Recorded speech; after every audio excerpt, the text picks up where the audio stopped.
ছাত্র জনতার অভ্যুত্থানের স্মরণে ঘোষিত জাতীয় দিবসসমূহ পুনর্বিবেচনার পর ৮ই আগস্টকে আর কোনো বিশেষ দিবস হিসেবে পালন না করার সিদ্ধান্ত নিয়েছে উপদেষ্টা পরিষদ। আজ রোববার এ সিদ্ধান্ত গৃহীত হয়। প্রধান উপদেষ্টা অধ্যাপক মোহাম্মদ ইউনূসের প্রেস সচিব শফিকুল আলম রোববার সকালে তার ফেসবুক পোস্টে এ তথ্য জানিয়েছেন।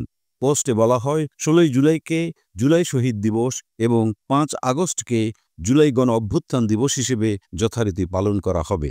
তবে ৮ই আগস্ট কোনো বিশেষ দিবস হিসেবে রাষ্ট্রীয় বা আনুষ্ঠানিকভাবে উদযাপিত হবে না।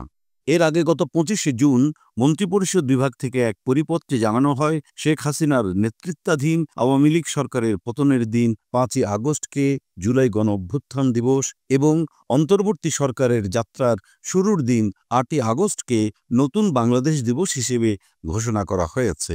সেই সঙ্গে ১৬ই জুলাই রংপুরে পুলিশের গুলিতে নিহত বেগম রোকেয়া বিশ্ববিদ্যালয়ের শিক্ষার্থী আবু সাঈদের স্মরণে দিনটিকে শহীদ আবু সাঈদ দিবস হিসেবে পালনের কথাও বলা হয়। তবে ৮ই আগস্টকে নতুন বাংলাদেশ দিবস হিসেবে ঘোষণার বিরোধিতা করেন জাতীয় নাগরিক পার্টি এনসিপির শীর্ষ ৩ নেতা সার্জিস আলম, হাসনাত আবদুল্লাহ ও আক্তার হোসেন। তাদের আপত্তির ভিত্তিতেই বিষয়টি নিয়ে নতুন করে আলোচনা করে উপদেষ্টা পরিষদ।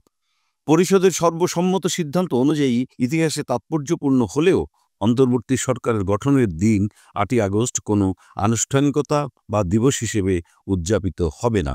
এ বিষয়ে নাগরিক সমাজের বিভিন্ন মহল থেকেও ইতিবাচক প্রতিক্রিয়া পাওয়া গেছে। অনেকের মতে এই সিদ্ধান্ত রাজনৈতিক বিভাজন না বাড়িয়ে জাতীয় ঐক্য ও অভ্যুত্থানের প্রকৃত চেতনা রক্ষায় সহায়ক হবে।